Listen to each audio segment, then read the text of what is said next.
second part of the Git workshop, I split this into, firstly because the first part already took 2 hours, and second because this is a bit advanced compared to what we did before. I'm going to talk about workflows only, team workflows. First I'm going to talk about the 3 basic ways to contribute to a repository. Then a few remarks about basic approach on how to get something in production, releases versus continuous delivery. I'm doing so because everybody used to think in releases, but recently I mostly did continuous delivery and like that a lot. I hope that you also have the opportunity to do continuous delivery. Then I will talk about the workflow that usually arises when people start to share a repo, which I call the ad hoc workflow. Then I will talk a bit about a very basic functional workflow for release-oriented development and one for continuous delivery-oriented development. Continuous delivery-oriented development. And then I will show you what a modern open source workflow usually looks like. That's also called GitHub Flow. We will make an exercise together with GitHub Flow, and then I will also talk about Git Flow, which few of you asked for, and that's not the same as GitHub Flow. So first, let me say I'm not going to talk about working with remotes or rebase versus merge. Rebase versus merge we discussed already in the previous workshop. And remotes, I hope you know how to do this already. Otherwise, it's not a problem for this workshop. But it is related. So if you have a repo and you want to contribute to this repo, then there are basically 3 ways how to do this. The first one is just you do a git push, but that requires that you have commit access to this repository. Frequently in an open source situation, you're not one of the committers, you're just a contributor who drives by, says, oh, there's a fix that I want to contribute. So you write your fix and you ask ask the committers to pull from you. So that's the other approach. You have a fork of the repo that you set up somewhere, make it accessible to the committers, and ask them to pull into their repo. And third, there is patching. Patching means you take the changes you made, export them as a text file, which is also called a patch file, and send this patch file via email to the committers. That may sound odd to you because it's so retro, exactly. This is how the Linux kernel was originally developed fully based on patch files, even though there was a version or CVS before where you could commit directly or push directly. But that was how they liked it best. And when Git was introduced in Linux kernel development, it was important that patching was still possible because a lot of the workflow was still around patching. For you guys, it's probably irrelevant unless you want to contribute to Linux. Well, what's really nice about patching is that enables you to cooperate even if you use different version control systems. And what was it like in this email? It was like the format exchange or like the exact changes? The exact changes. The exact changes. You can this line added, this line removed. But then, yeah, I mean, you apply it automatically. That's more or less what you see when you use git diff, and you can also have git create this patch file for you for okay. So then, so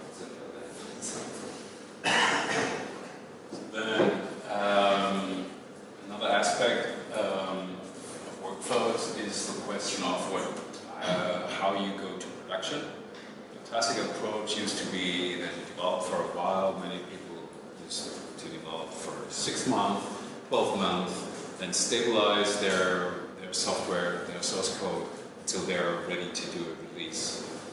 That's the very traditional model. We learned that big releases are painful. Some people still need to do this, like Microsoft when they make a new version of Windows.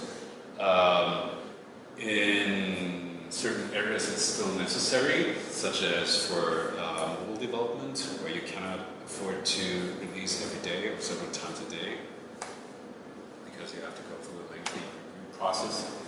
But then with continuous delivery, the idea is that once you have completed a feature, you take it to production immediately.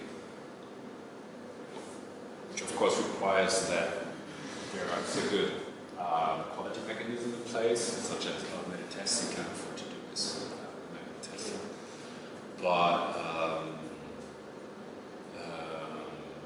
also the capability to do this automatically, to run these tests automatically. This is very common today, I would say, in many web-based companies. This influences the way we deal with Git or with all the workflows. And as you probably know, the easiest workflow that gets introduced when people start to use Git and have a shared repository, just one single centralized repository, is that people just clone the repository, start to work on this repository when they feel they are done, they feel that it's time to, they push into the repository, they push into master. And then when you approach a release, we say you want, it doesn't really matter much if you want to be on continuous delivery or on release workflow. You just take the master and try to take that to your website or to pull a release from that. And that's very painful because the master is usually not stable. People say, oh, okay, just let me do this one fix, or yeah, it used to be stable, but then somebody else just pushed. And then, oh, damn it, that shouldn't be in this release. And what do we do? Let me just fix this. So this is, I would say, the immature ad hoc workflow that people usually use. Well, not usually use, but that you can find. And that's the motivation for the following workflows, to fix these issues. So the basic workflow that is geared towards releases, this is a centralized repository and uses master for development, but uses feature branches. That means that you have more control over master. Does that make sense what I'm talking about? I look in your faces and see a little reaction, so I can't really tell. Makes sense. Yeah? Masters. Master. Do you mean dev there? Yeah, for development. Okay. These feature Oh, branches right, masters. Got it. are also shared. And these feature branches, because they are in the same repository, they are also shared, meaning that you form sub-teams, 2 people work on the same branch, they easily have access to the same branch.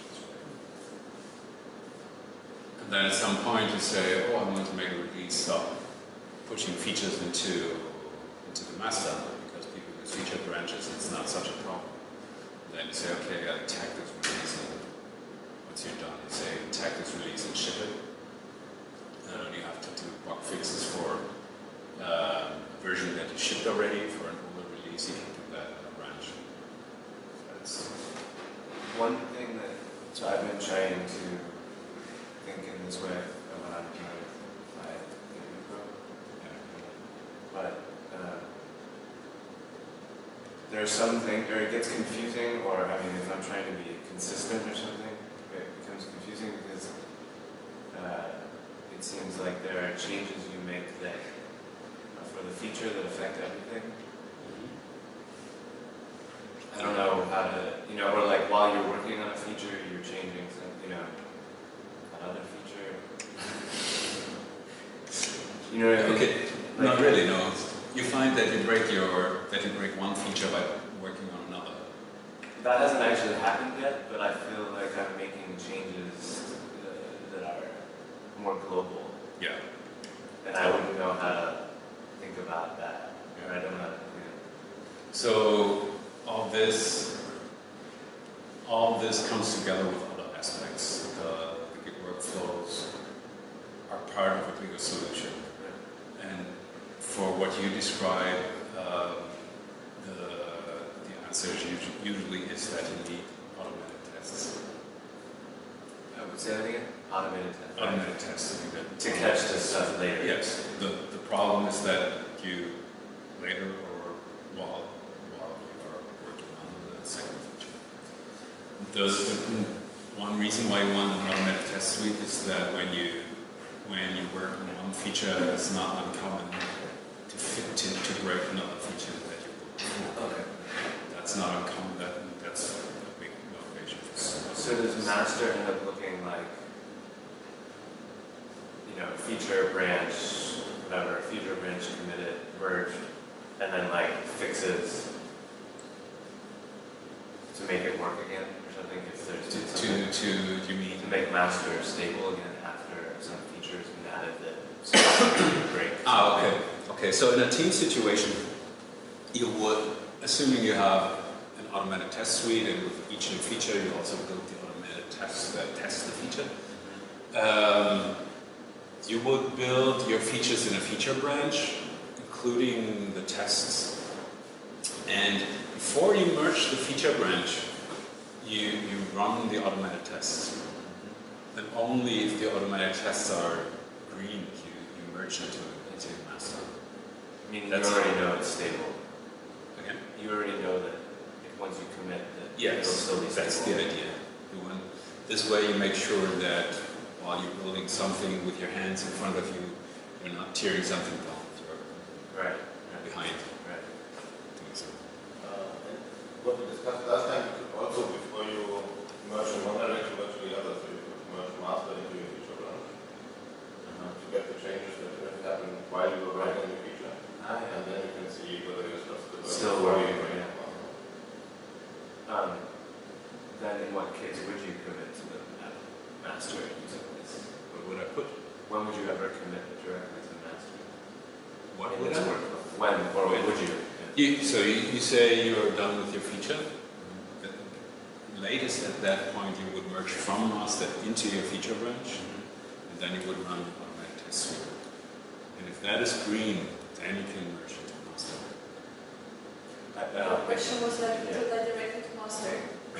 Commit something directly to master. Right, is it? Maybe like ideal words enough, Never. Yeah. but it's ideal. Sometimes you are sloppy and forget it. Or like quick fix that you know it's just very strange.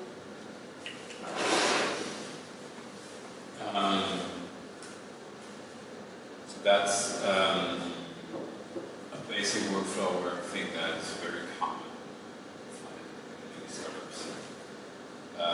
For continuous delivery, the workflow is similar, slightly changed.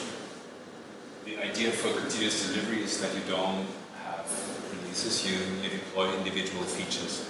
And the consequence is that master must always be clean, meaning that there is no difference between what is in master and what is in production. And then when you're done with the feature branch, you want to merge this feature and take it to production. You merge it to production, you merge it to master, and then you take it immediately to production. Why so? If you don't take it to production immediately, instead go home or whatever, or you go, let's say, you take half a day, just think about it, or you find, oh, there's another fix that I need to do. Then somebody else would probably want to deploy to production, merges into master, and then you have two features that are not in production yet. And then you take that to production. But the person who does that thinks he deploys only the one feature that he built. But unconsciously also deploys the changes by the other person. And then when the something goes wrong, it's a miracle, or it's very surprising, and it's difficult to debug. So the rule is, once you merge something to master, you have to go to production, or you convert.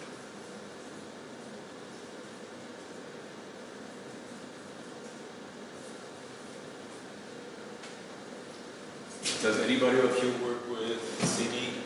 Or are you all on releases? Or? I once tried like inside it.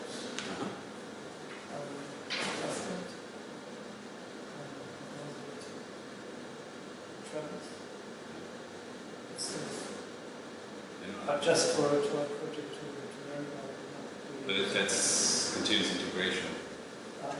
What's the difference between like continuous integration and continuous Yeah. integration? Okay, so continuous integration, it means that, okay, let me tell a story. When extreme programming was introduced, let's say 1999, they said, hey, we need to improve our integration. And integration used to be that people build their things independently, and then at some point they threw their changes together to make it work. That was usually what people did shortly before a release. So there were component teams that, let's say, one team that built the front end, one team that built the back end, and they usually work quite independently, and they threw their stuff together after a few months, and they found, oh shit, it doesn't work. Surprisingly, they have big interfaces with each other and didn't really put these things together. So the big learning, or one of the big learnings in extreme programming was that you have to integrate often. So the big change was that they had one machine where people would go, once they commit something, they would go to this machine with a floppy disk and say, hey, I will go to this neutral machine and see if everything still works. So they would go to, and then they said, shit, that's a manual process, we should automate this. And so the result was continuous integration. So continuous integration is just the process of running automated tests. Running automated tests automatically. Okay. Each commit triggers an automatic run of the test. I have the impression that you didn't like my story. No. It's just like, so I just wasn't sure about the difference between the two. Yeah. Because I know continuous integration tools. Yes. But in the way I use these tools, it's also like continuous deployment in it. Yeah, you can connect the two. So, Task is like continuous deployment because the deployment is automated as well. yeah. So continuous integration means automated test runs. Continuous delivery means once a feature is done, it goes to production immediately. And you can connect the two. You can say, when a feature is committed, it's pushed to master, then you get a continuous integration run. And then once that's green, it gets automatically deployed to production. That's the next step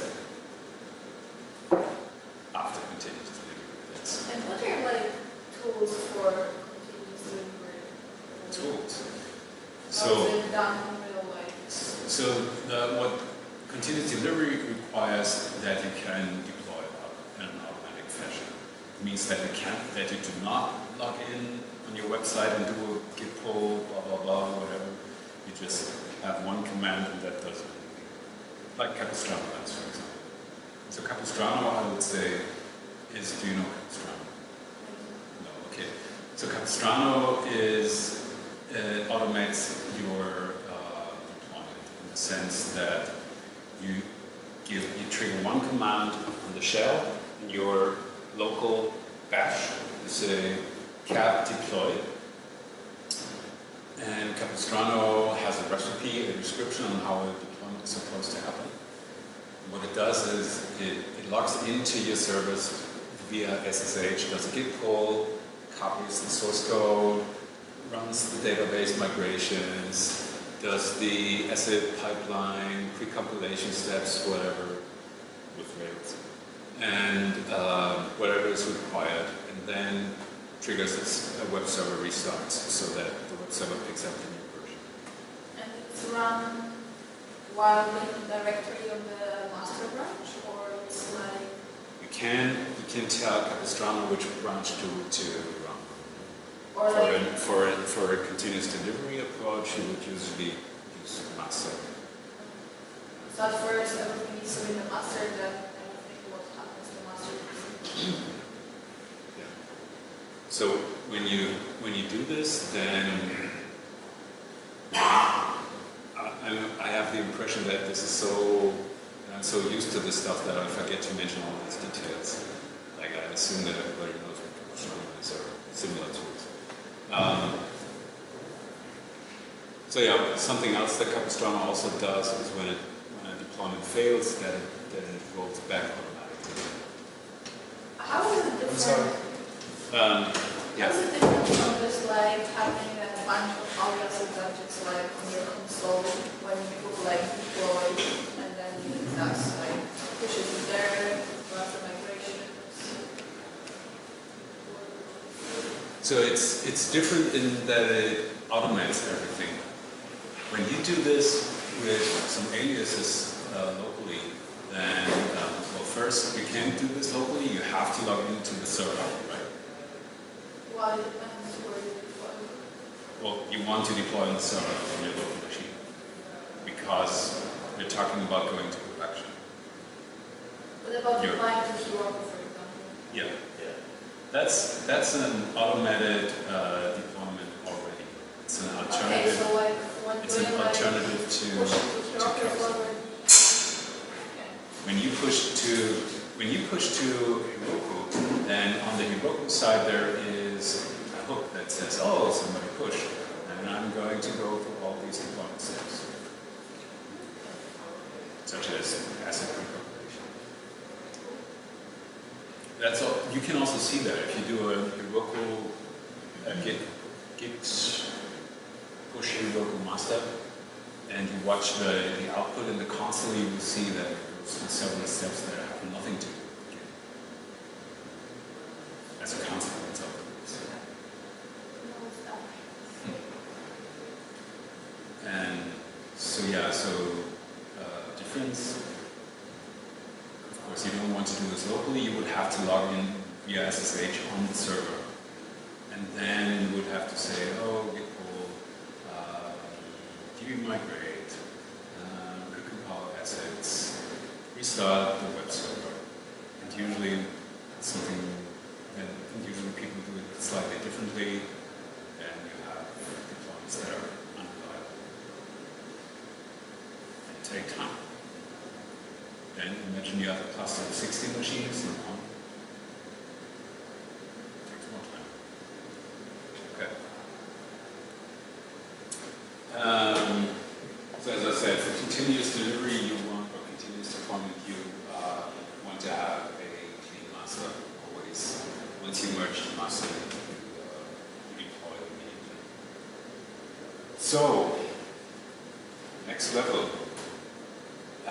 The modern open source workflow. First let me say, I have a little open source project for you guys that I want you to contribute to in this session. So what I'm going to tell you now is not just theory, it will be relevant in a few minutes.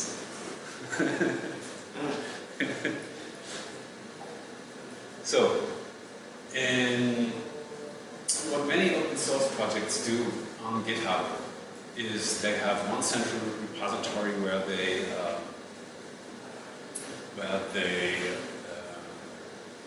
push to directly as committers, but the contributors don't have access to it. They only can read, but they cannot push. So what happens if you want to contribute is that you have to fork the central repository. And there is a feature in GitHub that says fork repository. What happens is GitHub creates a copy of this repository and puts it into your own account. So if now the repository is called Stefan Wille something, then you fork it, then it will be Laurent something.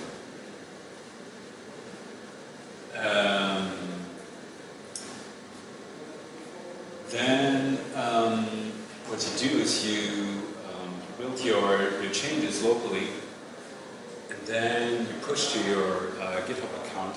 Then you say, I'm done, basically. Please pull from my repo. So before we had a push-based workflow, like the centralized approaches that I talked about before. These are push-based. This is a case where it's pull-based, where you ask the committers to pull from your repository. And you do this by creating a pull request. This is a request. This is also a feature in GitHub. And then the committers go and review your code and finally, hopefully, accept your pull request. So let's go through this with a few graphics. This is the main line in the central repository, and this is where you fork from mainline. So this here happens on your own repository. It's not just a branch, it's a real repository. And then you make changes and you commit to your own repository. And the next step, say you're done, you make a pull request and send it to commits. Then you get discussion on the pull request. The pull request allows the committer to make comments on individual source code lines, which is very nice. It's very good for code review. And finally, the committer merges your pull request. And now it's time to try that yourself.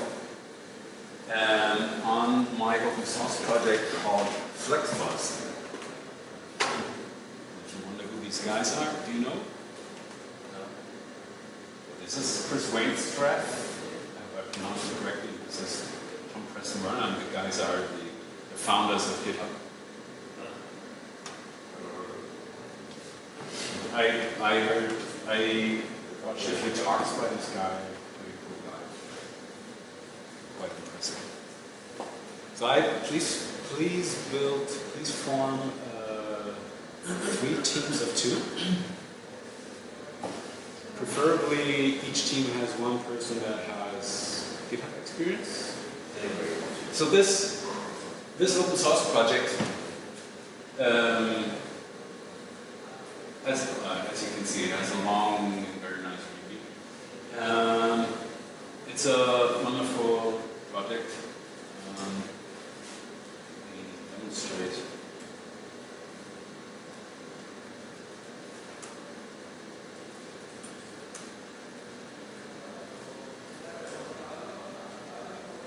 It's node-based, and I can say FlexBus and give it a number, and then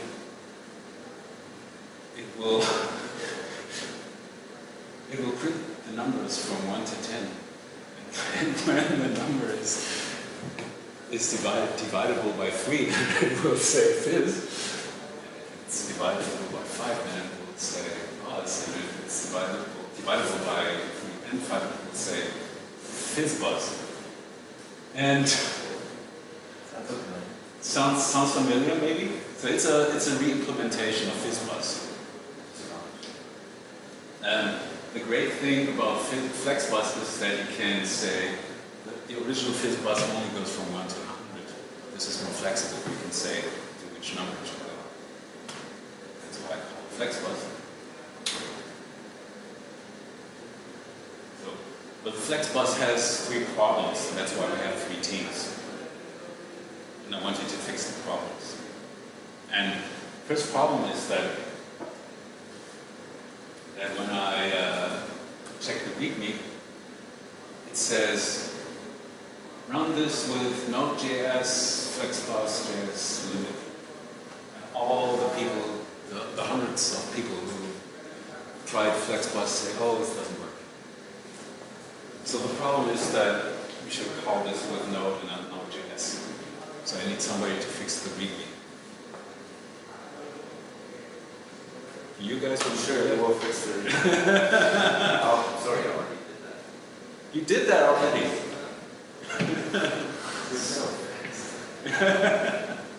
It's taking a second to go shit. Okay, do you guys want to do that then? Yes, sir. Okay, so then second problem is that I say flex plus 10, but it only goes up to 9. So there's a real bug in the program. That's the part. Yeah. And then there's the problem that No, it's good. You're fixed already. It's finished.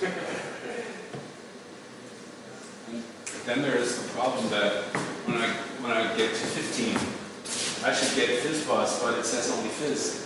So there's another problem. That's a real mean bug. So maybe for you guys. So how do Do you know how to approach this? I have a technical question. Isn't the flow always that after breaking, we like run files locally and then going like pushing the change to fourth version, and then from fourth version the upload, right? Yeah. That's the Yeah. so it's that. So the aim of this exercise is to have a fork with your change so that you can create pull requests. You guys create your pull request? Good. So everybody created a pull request. It stands. Oh, the set that. Now I as one of the committers, I can see, oh, I have 3 pull requests. Exactly. I also That's the receive problem emails. here. This is the problem. This is the commit as well. Emails. It's the mark. So you say git add and add just the practice now.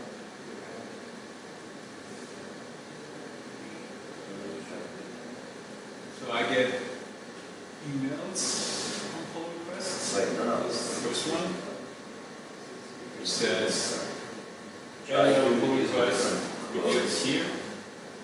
Oh, you have to git commit minus m, and then you put So now I get to review the pull git request. commit minus m. Oh, because I didn't. And I can go through the individual commits. In this case, it's only one. I can get an overview by seeing the files changed. I can comment on changes.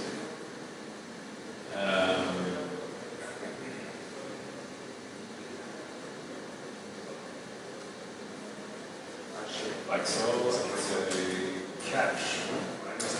It's more likely that somebody says something about style, Fix it. like whatever. In this case, fix indentation or whatever. There's some indentation to fix.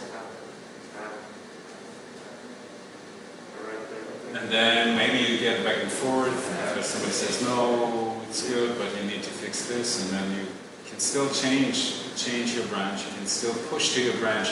This will still, all the changes you push will happen inside of the current pull request. So if you make a change in the branch and you push, you don't need to create a new pull request. The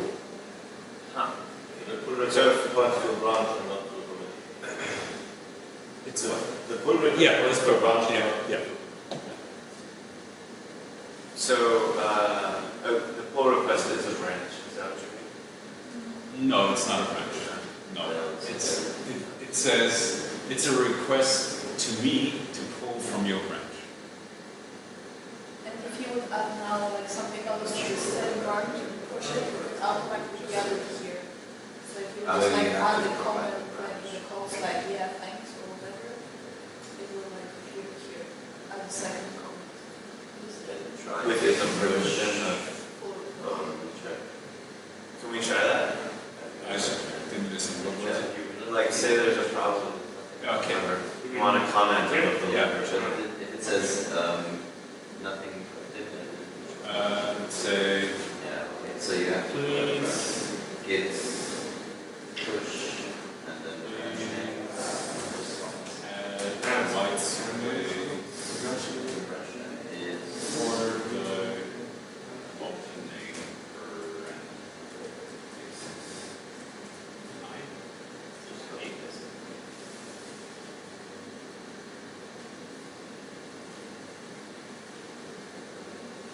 So pretty much, let's see what happens then.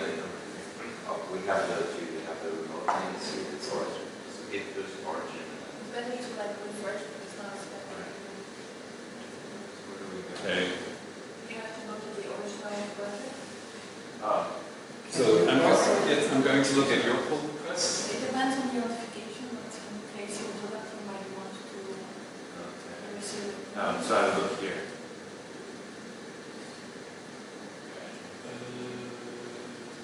And so That's you want to yours. And just make a change. It was a massive bug, okay? All right, it works. So for Oh, before the You also want to play back and forth? Yeah, okay. And then you just good part is just always check it once. see it, and then you can Sometimes So, say, please remove the blank for the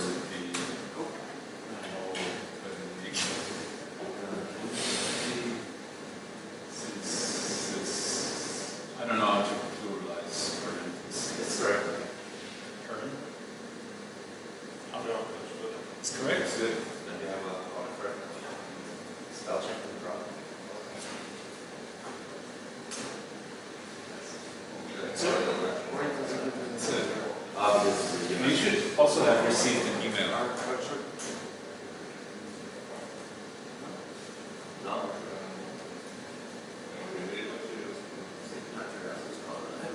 if you push up, press down. I didn't send that out.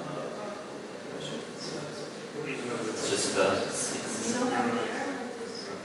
Some tool that Oh, that's right. I could use That's that. it. And if it's on purpose, it's like it looks like Gmail. Ooh, nice. Nice touch.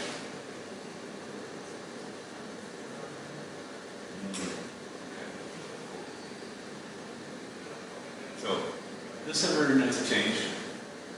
I will pull it without any further comments.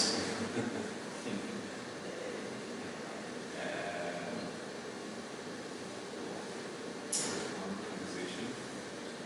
What did they add? Oh, we can see, right? Yeah, you can see. there are some Let's change just it. update. I'm going to pull this pull request or merge this pull request. I go conversation. That's kind of confusing, I find. GitHub interface, you have to go to conversation. And then you say merge pull request. I still have another opportunity to say no, maybe I don't want to pull. That's it. Now recall. Commits. Single merge. And country contribution. It's not it's just Okay, so you guys updated your pull request. Ethan. Now we have 2 commits in the pull request, not 1. Still, it's only one file change. The change is reflected, so that's kind of nice. But here we have the individual commits, but here you get a summary, you get a difference between the original branch and the latest branch. Yeah. So I will pull your pull request.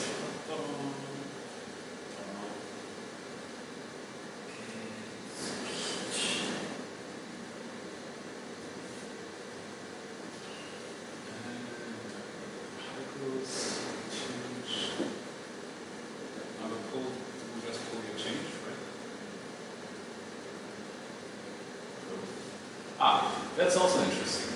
Yeah. It says we can automatically merge this pull request. That's because we probably have a conflict. And it's that it's probably in the same place that something else can change. So what we now have to do is Where did it show the conflict? again, Where it showed the conflict? I'm not completely sure about the conflict. So here, It hasn't told you that. no, it It hasn't. hasn't this, but it will. That's a Hopefully, maybe I can just go through this and so here it says you can't merge automatically. I say it says use the command line. Do you want to go through this? Do you want to see this? Yeah. Yeah. And this is a normal flow because when I work on projects, people punch the merge my pull request, tell me, hey, update your branch.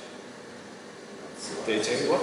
They tell me like, update your branch first. So I like to get the newest changes. Yes, And then that's it automatically. but that's a different thing. It means that if you didn't, that's what we talked about before when we said merge from master.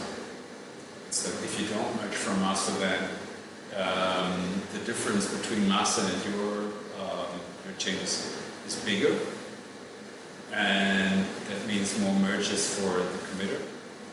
And of course, he doesn't want that, and he wants you to do the work, not himself. Yeah. And but this is different. This is kind of the minimum. No, I mean, yeah, okay. In this situation, we could actually say, hey, please pull from master. Yeah, because I believe for like having few pull requests a day, it might be like just not nice to like Have to go through the command for line. like changes and then like fix conflicts and Yes. fix. But I think it also depends on how you put it in the pull request or how you merge them, because if you, like you just merge one and then you merge another one. Yeah. So I didn't really, there was no... For you, there was no chance to make it to make it better. As if there's a day Yes. apart, then I should always, before Yeah. I set the pull request, should update my form. So now I could say, hey, please pull. Do you want to do that, or do you want me to go through the command line? Yeah. Let's go through the command line. So here we get a guide on how to do this. Step 1, check out Can we see the pack version of this? patch. That's just okay. But it's, I guess, what's the actual patch file? What is that? This is the patch file. You can take this now, email it to a committer, and hope that the committer will reply to the report. They can do something with this file, or it's just a Yes. document of... You can see the lines that are added and removed on the left, like minus is removed, plus is Right, I'm familiar with that, but is this actually something that you... You can read it into Git and it's applied to the files. So this is our instructions about what to do with the file. The computer that Git can understand? So you just How do like you do that? automatically apply this patch file into the files. Yeah. How you actually do that, I don't know. I guess it's just, you probably use apply just, is it git apply? Okay. So I would have guessed that it's just patch. You say patch this file. And patch is an ancient command that has been around forever, and that is independent of Git. So you could, if someone else would be using a different version control system, they could use patch to put in these changes and then commit it in their software. It's just really nice. Some if you like working with some people usually use SVN or CVS or something else that's horrible. Then you can just like create a patch.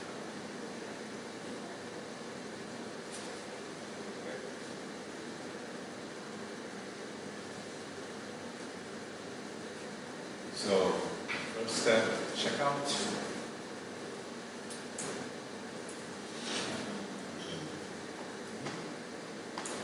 I created a new branch just for this merge.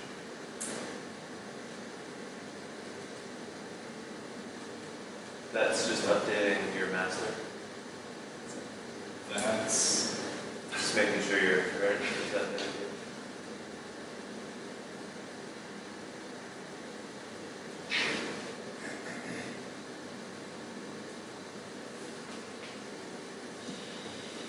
It's kind of a weird syntax.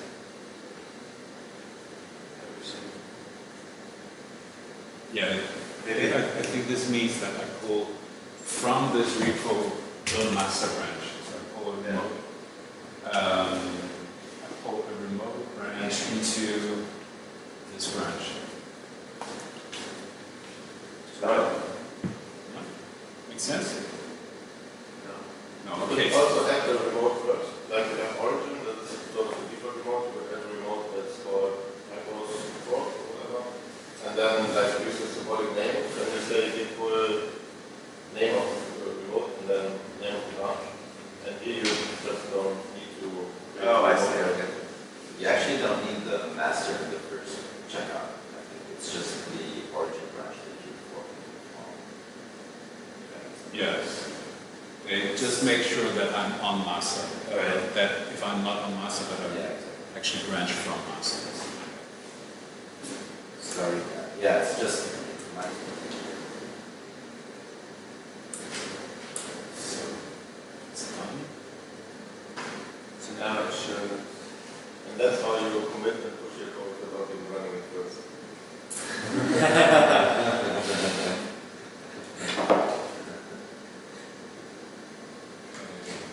This is Oh, it automatically closes. automatically closed. Yeah, just also with the push. It seems with the push. I don't know how they detect that. If they just check.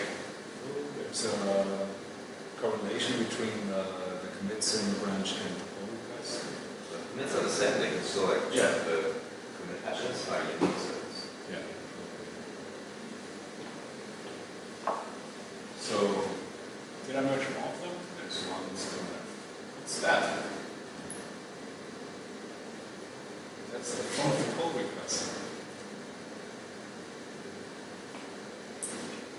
Oh, tricky. Did it a different way. So now I have two contributions for the same problem. Yeah. So I'll just reject this request.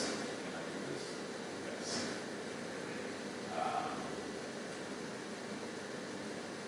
Where did this go? Ah.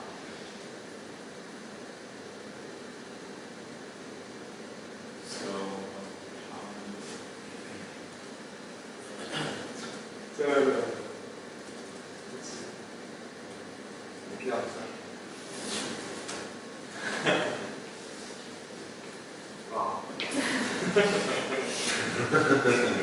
open source life. okay. One fix.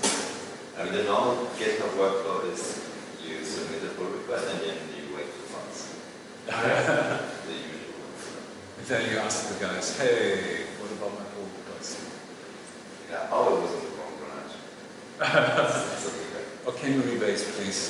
It doesn't apply cleanly, can you rebase? There was open source, also called GitHub Flow. Now we get to Git Flow. And that's not correct.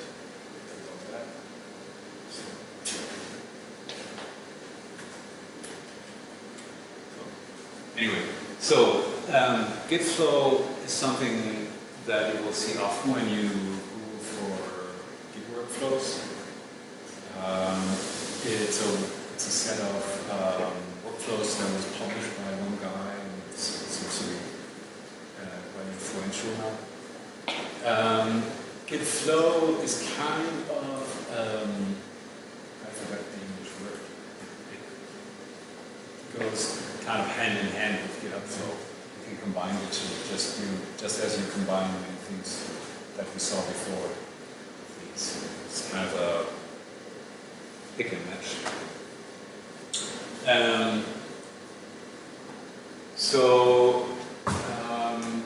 Git Flow uses Git Flow is described as being release oriented, as opposed to continuous delivery.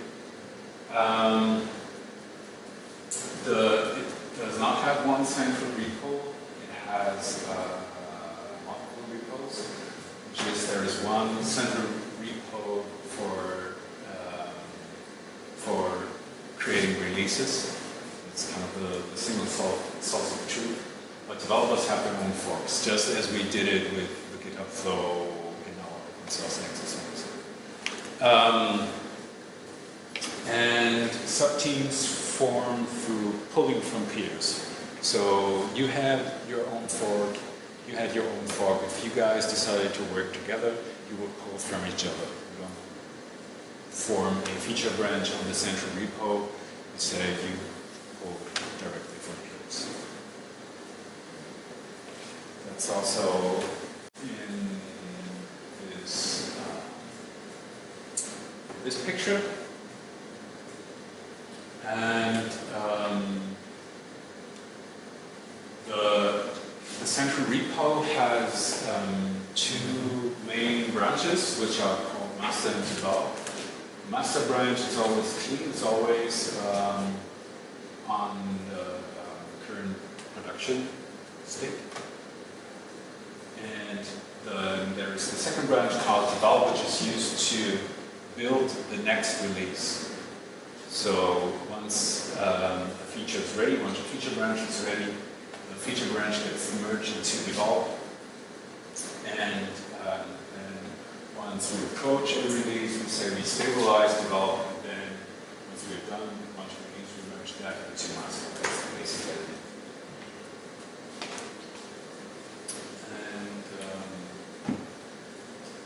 Besides develop and master, there are three other branches: feature branches, release branches, and hotfix branches. They are treated differently based on that type. First type is the feature branch. Feature branches are branched off the develop branch, which is where we build where we build features and then merge back into development, or into the develop branch. There's a naming convention in Git Flow which says feature branches are called anything except master, developer, release something, or hotfix something, because these names are used for branch types. And there is the rule that all feature branches have to get merged with no fast forward. I think we talked about this in a previous workshop already. When you merge and you have only commits that are younger than the latest commit you already have in your branch, and you don't get a merge commit, which is all the commits are added at the tip. That means that without a merge commit, it's difficult to revert the merge. Therefore, there is an option on Git where you say git merge no fast forward, then you always get a merge commit. That's the rule in Git Flow. Then there are release branches. Release branches are used to prepare a release. I said before that we use develop to prepare a release. But the idea for release branches is to free the develop branch for further development work. We say, okay, maybe I say, I want to take my current version to the Apple App Store, have it submitted for review, and I need to wait for any feedback.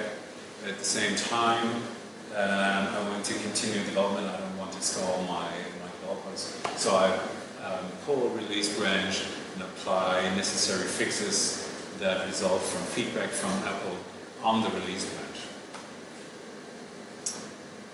Fixes on the release branch need to get merged into master and into develop. The naming convention is release something like release 1.2. And finally, there are hotfix branches. Hotfix branches are branched off the master because of their intention. The intention of hotfix fixed a production release. So they are fixed off the master of the release type, and once they're done, they get merged into develop and master, and this also triggers a new release, which also triggers a tag release.